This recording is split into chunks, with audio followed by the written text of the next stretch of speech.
I'm the founder who got replaced by a white man as CEO last year. I'm trying to keep up with my comment section from last night. I'm going to attempt to do that by answering a few questions in this video. Number one, how did we let it happen?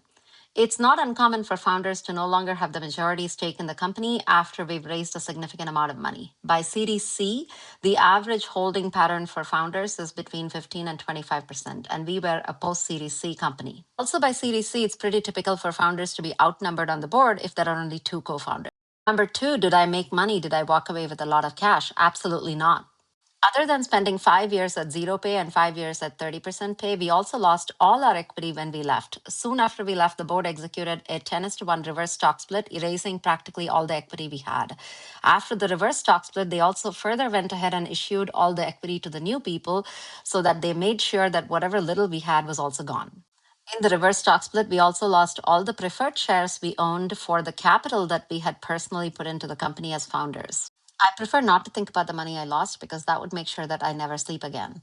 Do I still have equity in the company? I already answered this, and the answer is no, but I want to say a couple of other things. I continued to be on the board a few months after I left, but they didn't want me on the board, and I was the common shareholder representative, and so they were legally told not to remove me from the board or that they didn't have the authority to remove me.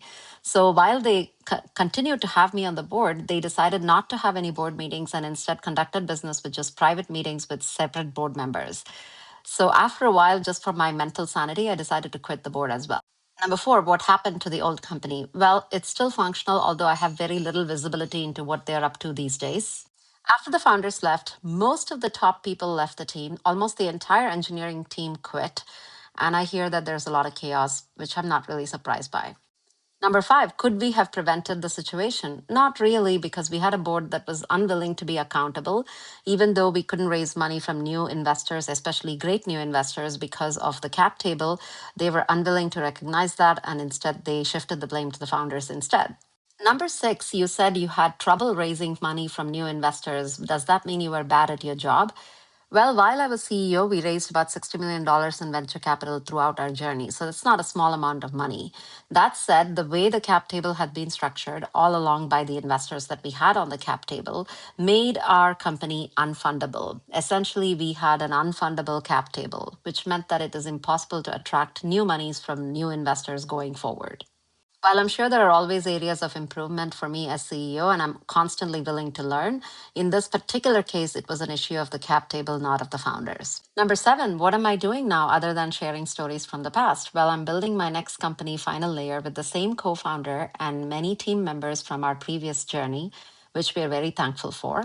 In this company, we're helping people build a professional presence online. We started with LinkedIn, just hit 10,000 users, but we're going to expand to more platforms in the near future.